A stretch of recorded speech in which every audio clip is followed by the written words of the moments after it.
Hello students. आज का हमारा टॉपिक है a letter to God written by G.L. Fuentes. Before you read, पढ़ने से पहले, they say faith can move mountains.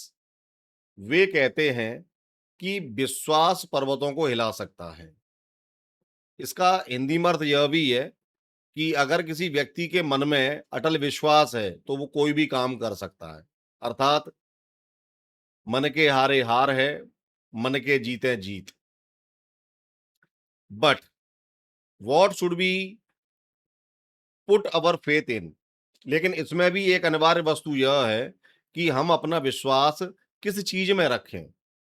अगर हमने गलत चीजों को सही मान लिया है तो उसके परिणाम गलत आएंगे। अगर हम सही चीजों पर विश्वास रखते हैं तो उसके परिणाम सही आएंगे। इसको मैं एक एग्जाम्पल के माध्यम से समझाने का प्रयत्न करता हूं कि सभी बच्चों ने महाभारत देखा है। महाभारत में अर्जुन का विश्वास है वो कृष्ण में है और दुर्योधन का विश्वास है वो मामा शकुनी में है। तो गलत विश्वास का क्या परिणाम निकलता है कि अर्जुन लास्ट में जीवित भी बचते हैं और उनकी विजय होती है। और गलत विश्वास का परिणाम क्या निकलता है कि दुर्योधन स्वयं मरता है, उसके सारे भाई मर जाते हैं, पूरे कुल का नाश हो जाता है। ये गलत विश्वास का परिणाम है।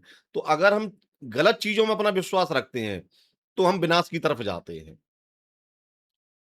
दिस इज द क्वेश्चन, और यही इस पाठ का क्या है, प्रश्न है। This story delicately poses. ये कहानी है, ये बड़ी नाजुकता के साथ इस प्रश्न को हमारे सामने प्रस्तुत कर रही है। Lencho is a farmer. Lencho एक किसान है। Who writes a letter to God, जो ईश्वर को चिट्ठी लिखता है।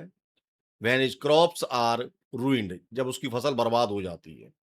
आस्किंग फॉर 100 पैसोस, और वह 100 पैसोस की डिमांड करता है। पैसोज ये एक मुद्रा है। Does Lencho's letter reach God, क्या लेंचो का पत्र है वो भगवान तक पहुंचता है। Does God send him the money, क्या भगवान उसको पैसे भेजता है। थिंक, सोचिए, what your answers to these questions would be, कि आपके उत्तर इन प्रश्नों के लिए क्या होंगे। एंड गैस, और अनुमान लगाइए, हाउ द स्टोरी कंटिन्यूज, की कहानी कैसे चलती है। Before you begin to read, पढ़ने से पहले, अब यहां से लेंचो की कहानी स्टार्ट हो रही है। The house, the only one in the entire valley. अकेला घर है एंटायर वैली वन, इस पूरी घाटी में। Set on the crest of A low hill. Crest means होती है चोटी, अंग्रेजी में बोलेंगे टॉप ऑफ द हिल। तो जो लेंचो का घर है वो एक निचली पहाड़ी है, उसकी चोटी पर स्थित है। और from this height one could see the river, और इस ऊंचाई से एक व्यक्ति नदी देख सकता है।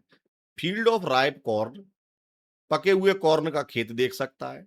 डॉटेड विद फ्लावर्स, जो फूलों से लदे हुए हैं।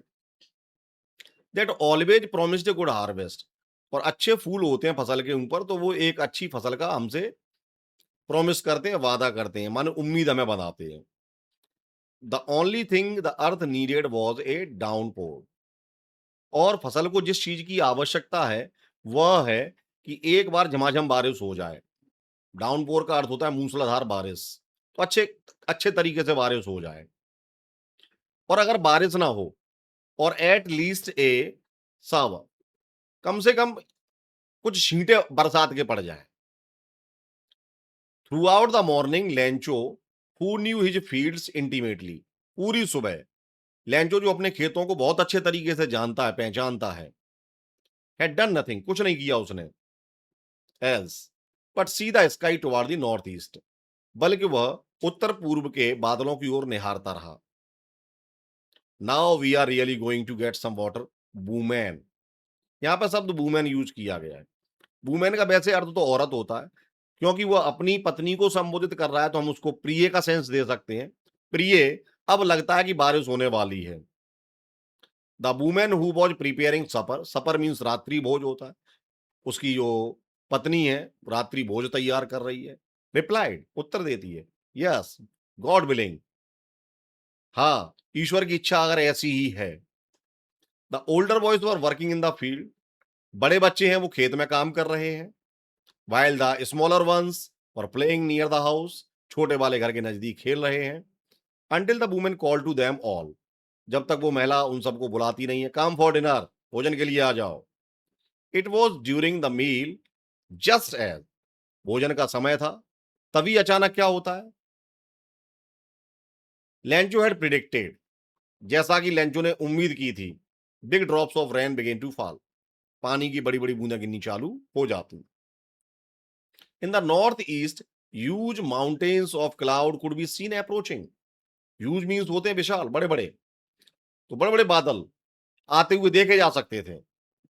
Air was fresh and sweet, हवा कैसी है, ताजी है, मधुर है। The man went out for no other reason, आदमी बाहर गया किसी अन्य उद्देश्य से नहीं, than to have the pleasure of feeling the rain on his body, अपने शरीर पर वर्षा की बूंदों को महसूस करने के लिए।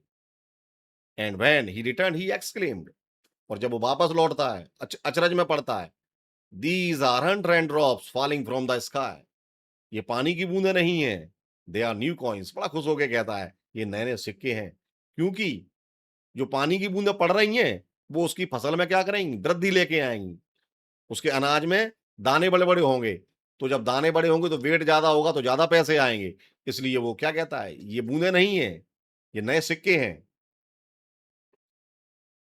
बिग ड्रॉप्स आर 10 सेंट, बड़ी बड़ी बूंदों की कंपेरिजन वो 10 सेंट से करता है, सेंट भी एक मुद्रा है, 10 cent pieces, and little ones are fives, और छोटे वाले की तुलना 5 सेंट से करता है। विद ए सेटिस्फाइड एक्सप्रेशन, और संतुष्टि के भाव से, ही regarded the field of ripe corn with its flowers draped in A curtain of rain, draped माने ढक लेना, तो बारिश के बादलों ने पूरा का पूरा खेत है वो क्या कर लिया, ढक लिया है। But suddenly a strong wind began to blow, लेकिन अचानक तेज हवाएं चलनी चालू हो जाती हैं। And along with the rain, और उस बारिश के साथ में very large hail stones began to fall, बड़े बड़े ओले गिरने चालू हो जाते हैं। These truly did resemble new silver coins, अब वो सिर पकड़ के बैठता है, मर गए, अब तो ये हकीकत के सिक्के पड़ने लगे, क्योंकि सिक्के का कलर कैसा होता है, सिल्वर जैसा, ओलों का कलर भी कैसा है, व्हाइट, इसलिए कहता है मर गए, अब तो ये क्या क्या क्या पढ़ रहे हैं, अब तो ये हकीकत के सिक्के पड़ने चालू हो गए, तो ओलों को अब वो क्या कह रहा है, सिक्का कह रहा है। The boys exposing themselves to the rain, छोटे छोटे बच्चे तो जानते नहीं है कि ओले नुकसानदायक हैं, फायदेमंद है ना, तो वो क्या करते हैं, बाहर जाते हैं, ran out to collect the frozen pearls, और वो फ्रोजन पल्स किनको, की जमे हुए मोती माने ओले, और ओलों को इकट्ठा करने के लिए वो बाहर भागते हैं। It's really getting bad now, अब बुरा हो रहा है, एक्सक्लेम्ड द मैन, आदमी अचरज के साथ कहता है। I hope it passes quickly, उम्मीद करता हूं कि ये जल्दी गुजर जाए। It did not pass quickly, लेकिन ओले जल्दी नहीं गुजरे। For an hour the hail rained on the house, ओले मकान के ऊपर पड़े, द गार्डन बगीचे में पड़े, हिल साइड पहाड़ी के साइड में पड़े, कॉर्न फील्ड मक्के के खेत पर पड़े, ऑन द होल वैली पूरी घाटी में पड़े। The field was white as if covered with salt, खेत ऐसा सफेद हो गया माने किसी ने उस पर नमक भर दिया हो। Not a leaf remained on the trees, पेड़ पर एक पत्ती तक नहीं बची। The corn was totally destroyed, फसल पूरी तरीके से बर्बाद हो गई। फ्लावर्स वर गॉन, फूल जा चुके थे, from the plants. Lencho's soul was filled with sadness, Lencho की आत्मा दुख से भर गई। When the storm had passed, जब तूफान गुजरा, he stood in the middle of the field and said to his sons, अपने खेत के बीच में खड़ा होता है, पुत्रों से कहता है, a plague of locusts would have left more than this, टिड्डियों का भी हमला खेत पर होता है तो वो भी इससे कहीं अधिक छोड़ जाता है। तो इसका सेंस क्या निकलता है, इसका सेंस यह निकलता है कि ओलों ने एक एक पत्ती एक एक दाना झड़ा दिया, सब बर्बाद कर दिया। The hail has left nothing, ओलों ने कुछ नहीं छोड़ा। This year we will have no corn, इस साल हमारे पास किसी भी प्रकार का कोई कोर्न नहीं होगा, मक्का। That night was a sorrowful one, और ये रात हमारे लिए सबसे दुख भरी रात थी। All our work for nothing, हमने जो कुछ भी काम किया वो कुछ लेकर नहीं आया। There's no one who can help us, और ऐसा कोई व्यक्ति भी नहीं है जो अब हमारी मदद कर पाए। We'll all go hungry this year, इस साल हम सब भूखों मरेंगे। लेकिन in the hearts of all, सभी के हृदय में, who lived in that solitary house, जो उस अकेले घर में रहते हैं, in the middle of the valley, घाटी के बीचों बीच में, there was a single hope, help from God. उन सबके मन में सिर्फ एक ही भाव है ना, और वह विश्वास किसके प्रति है? ईश्वर के प्रति। Don't be so upset even though this seems like a total loss, remember no one dies of hunger. बूढ़ा कहता है, डोंट बी सो अपसेट, इतना घबराने की आवश्यकता नहीं है। Even though this seems like a total loss, भले ही ये लग रहा है कि अब सब कुछ खो गया, हमारा सब कुछ बर्बाद हो गया, याद रखना कोई भी भूखा नहीं मरेगा। That's what they say, no one dies of hunger, कोई भूख से नहीं मरेगा। ऑल थ्रू द नाइट, पूरी रात भर, लैंचो thought only of his one hope, लैंचो सिर्फ एक ही उम्मीद के बारे में सोच रहा है, द हेल्प ऑफ गॉड, ईश्वर की मदद। हुज आइज, जिसकी आंखें, as he had been instructed, see everything, जैसा कि वो जानता है कि ईश्वर की दृष्टि सब कुछ देख सकती है। Even what is deep in one's conscience, conscience का मतलब होता है अंतःकरण, तो मनुष्य के हृदय के भीतर क्या है, भगवान को वो सब कुछ पता है, अर्थात ईश्वर मेरे मन की पीड़ा भी समझेगा। लैंचो was an ox of man, an ox of a man, इसका मतलब क्या है? आदमी के तौर पर बैल, इसका मतलब है हार्ड वर्किंग।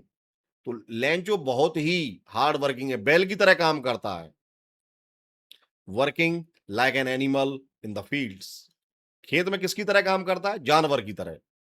तो यहां ये बात ये इसलिए कही है उसने कि कहीं लोग ये ना समझ बैठे कि लैंचो अनपढ़ है ना, क्योंकि किसान है, इस बात पे फोकस करने के लिए उसने ये बात कही है। But still he knew how to write, इतना सब कुछ होने के पश्चात भी किसान है, हार्ड वर्किंग है, फिर भी वो लिखना पढ़ना जानता है।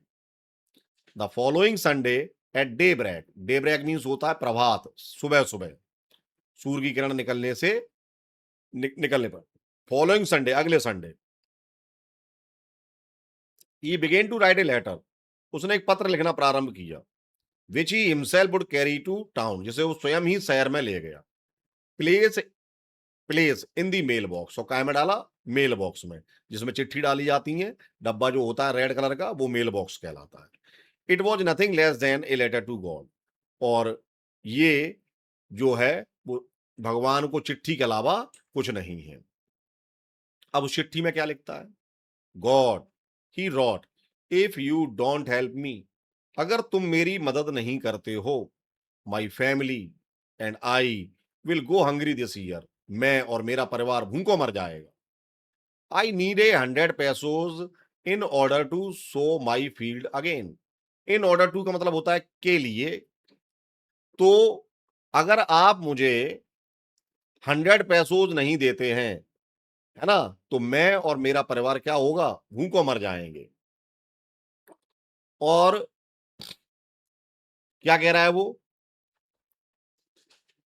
कि खेत को दोबारा बोने के लिए, और जब तक फसल मेरे घर नहीं आती है तब तक के लिए, बिकॉज द हेल स्टॉर्म, और डॉट डॉट लगा दिया है। यहां इतना कहने के बाद वो अपनी भावनाओं पर कंट्रोल नहीं कर पाता और रुक जाता है। ही रॉट टू गॉड, और ऊपर चिट्ठी के क्या लिखता है? To God. जैसे हम प्रिंसिपल के लिए लेटर लिखते हैं तो ऊपर लिखते हैं ना टू द प्रिंसिपल, तो ऐसे ही उसने उसके एनवलप के ऊपर क्या लिखा है? To God, on the on the envelope, put the letter inside, और पत्र को क्या करता है? लेटर बॉक्स में डालता है। स्टिल ट्रबल्ड, अब भी पीड़ित है, वेंट टू टाउन, कस्बे में जाता है। At the post office he placed a stamp on the letter, और क्या करता है, उसके ऊपर एक स्टाम्प लगाता है, dropped it into the mail box में डालता है। वन ऑफ द एम्प्लॉइज, जो एम्प्लॉई माने होते हैं कर्मचारी, कर्मचारियों में से एक, हु वाज अ पोस्टमैन, जो कि पोस्टमैन था, and also helped at the post office, जो पोस्ट ऑफिस में के कामों में भी मदद करता था, went to his boss laughing heartedly, और हृदय से हंसता हुआ अपने बॉस के पास जाता है, and showed him the letter to God, और उसको दिखाता है, देखो महाराज, भगवान के लिए चिट्ठी आई है। नेवर इन हिज कैरियर, अपने पूरे सेवा काल में, एज ए पोस्टमैन, डाकिया का जो उसने काम किया था, उस काम के पूरे सेवा काल के दौरान, had he known that address, उसने ये एड्रेस नहीं देखा है। The post master, A fat amiable, मोटा सा, एमिएबल मीन्स होता है फ्रेंडली, मित्रवत, फेलो माने साथी, ऑल्सो ब्रोक आउट लाफिंग, वो भी हंस देता है, but almost immediately he turn serious, लेकिन जल्दी ही वो कैसा हो जाता है, गंभीर हो जाता है, and tapping the later on his desk, अपनी डेस्क पे लेटर को रखते हुए, कमेंटेड, टिप्पणी करता है, व्हाट फेथ, क्या विश्वास है। मानो उसे अचंभा होता है कि आज की दुनिया में ऐसे भी लोग हैं जिनको ईश्वर पर इतना भरोसा है। I wish I had the faith of man, कामना करता हूं कि इस आदमी का भरोसा ईश्वर में ऐसे ही बना रहे। हु रॉट दिस लेटर, जिसने इस चिट्ठी को लिखा है, starting up A correspondence with God, और जिसने क्या किया है, ईश्वर के साथ अपना क्या किया है, जो बातचीत का क्रम चालू किया है, वो उसका ऐसे ही क्या रहे, बरकरार बना रहे। So in order not to shake writer's faith in God, इसकी खातिर कि वो उस राइटर का फेथ, राइटर माने लिखने वाला, का विश्वास ईश्वर में डगमगाए नहीं, the post master came up with an idea, तो उसे एक दिमाग में एक आइडिया आता है, आंसर दी लेटर, क्यों ना उसने ईश्वर को चिट्ठी लिखी है तो हम भी इसकी चिट्ठी का उत्तर दे दें। But when he opened it, लेकिन जब उसे खोलता है, इट वॉज एविडेंट, तो उसे क्या ज्ञात होता है, that to answer it he needed something more than goodwill, कि उसे केवल उत्तर ही नहीं चाहिए, उसे कोई सजेशन ही नहीं चाहिए, उसे उस सजेशन से कुछ आगे और अधिक चाहिए, है ना, शुभकामनाओं से अधिक चाहिए, या इंक या पेपर से कुछ और ज्यादा चाहिए। But he stuck to his resolution, लेकिन अब लास्ट में वो एक निष्कर्ष पर आता है, एक पक्के निर्णय पर आता है। क्या आता है निर्णय, उसने क्या निर्णय किया कि he asked for money from his employees, और जब निष्कर्ष पे आता है तो अपने कर्मचारियों से कहता है कि क्या करें, कि अब क्या करें, पैसे इकट्ठे करें। आस्क मांगता है, money from his employ, he himself give part of his salary, और वो अपनी सैलरी का भी कुछ हिस्सा देता है, and several friends of his were obliged to give something, और वो अपने आप को धन्य महसूस कर रहे हैं कि उन्होंने कुछ अच्छा काम करके कुछ दिया, for an act of charity, charity माने होता है दान धर्म, तो जो दान धर्म का काम राइटर कर रहा है, उसके लिए उन्हें बड़ी प्रसन्नता होती है। It was impossible for him to gather together the 100 pesos, लेकिन उसके लिए 100 पैसे इकट्ठा करना मुश्किल हो गया। So he was able to send the farmer only a little more than half, इसलिए वो आधे से ज्यादा किसान को क्या कर देता है, भेज देता है। ही पुट द मनी, पैसे को कायम रखता है लिफाफे में, in an envelope, address to Lencho, Lencho का एड्रेस डालता है, and with it a letter containing, उसमें एक लेटर डालता है, only a only a single word, एक ही शब्द लिखता है, एज ए सिग्नेचर गॉड, तो गॉड का सिंबल बना के उस पर लिख देता है। The following Sunday Lencho came a bit earlier, अगले संडे को लेंचो थोड़ा जल्दी आ जाता है, देन यूजुअल, सामान्य से, टू आस्क, पूछता है, if there was a letter for him, क्या उसके लिए कोई चिट्ठी है। It was the postman himself who handed the letter to him, ये डाकिया स्वयं है जो उसको चिट्ठी खुद अपने हाथों से देता है।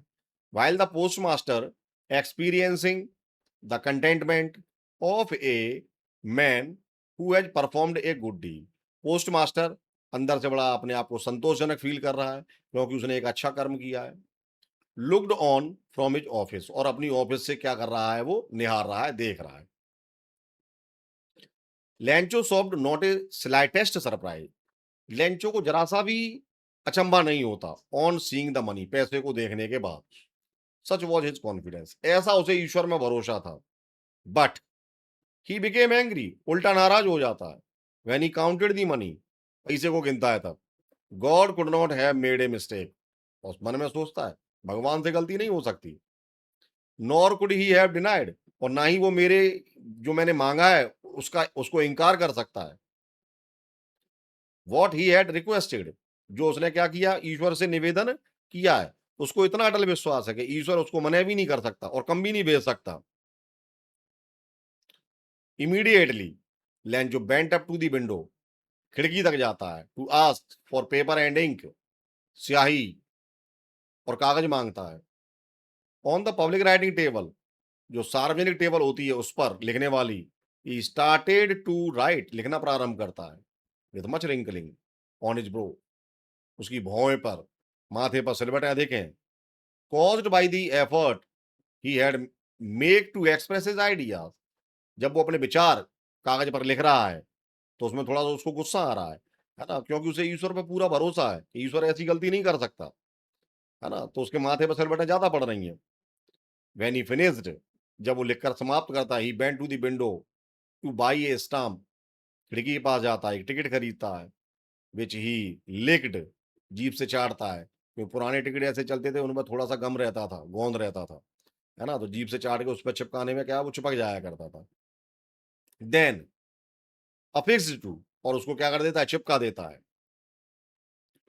The envelope with a blow of his fist, fist मान होती है मुट्ठी, मुट्ठी से दबा दबा कर उसको क्या कर देता है, स्टाम्प को उस पर चिपका देता है। The moment the letter fell into the mail box, जिस क्षण वो मेल बॉक्स में जाता है, post master bent to open it, post master इसे खोलने के लिए जाता है।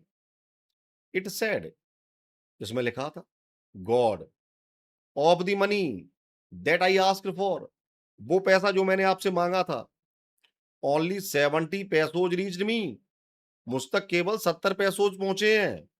सेंड मी द रेस्ट, बाद बाकी भी मेरे को भेज दो। Since I needed it very much, क्योंकि मुझे इसकी बहुत जरूरत है।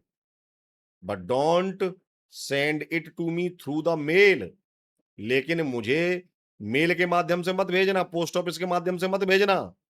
Because the post office employees are a bunch of crooks, क्योंकि पोस्ट ऑफिस के जितने भी व्यक्ति हैं बदमाश हैं, ठग हैं, बेईमान हैं, लैंचो। तो लैंचो इस तरीके से इस पाठ का राइटर अंत करता है। अब मैं सभी बच्चों से कुछ चीजें जानना चाहूंगा कि ये पूरा चैप्टर पढ़ा, तो इस चैप्टर के अंदर आपको कौन कौन से जो मोरल हैं वो आपको प्राप्त हो रहे हैं। मैं एक एक करके पहले समझाऊंगा। सबसे पहले नंबर पर इसमें जो इसका जो मोरल लेसन है, वह इसका जो मोरल है वो यह है कि हर व्यक्ति को ईश्वर में भरोसा रखना चाहिए, क्योंकि जब संसार में कोई काम नहीं आता है तो वो ईश्वर पर जो भरोसा है वही काम आता है। तो हर व्यक्ति को आशावादी होना चाहिए। अगर हम ईश्वर पर भरोसा रखते हैं, इसका मतलब है कि हम कैसे हैं, एक ऑप्टिमिस्टिक व्यक्ति है, आशावादी व्यक्ति है ना। तो जो व्यक्ति आशावादी होते हैं वो समस्याओं से लड़कर क्या करते हैं, विजय हासिल कर लेते हैं। अगर हम निराशावादी होते हैं तो फिर उल्टे सीधे कदम उठाते हैं, है ना। तो एक शिक्षा ये मिल रही है इससे कि हमें ईश्वर के प्रति हमारे मन के अंदर विश्वास होना चाहिए, आस्था का भाव होना चाहिए, और ये भाव हमें समस्या से लड़ने में क्या करता है, मदद करता है। दूसरा, जैसे कि पोस्ट मास्टर था, जब उसे लेंचो की समस्या के बारे में पता चलता है कि लेंचो का जो खेत है वो ओलावृष्टि के कारण क्या हो गया, पूरी तरीके से बर्बाद हो गया, वो संकट में है, तो वह उसकी मदद करने का विचार करता है। अब मदद करने का विचार उसके मन में क्यों आया, क्योंकि उसके अंदर कुछ मानवीय गुण है ना। तो हर इंसान में ये मानवीय गुण होने चाहिए, लोगों के प्रति संवेदनशील होना चाहिए, दया का भाव होना चाहिए, करुणा का भाव होना चाहिए।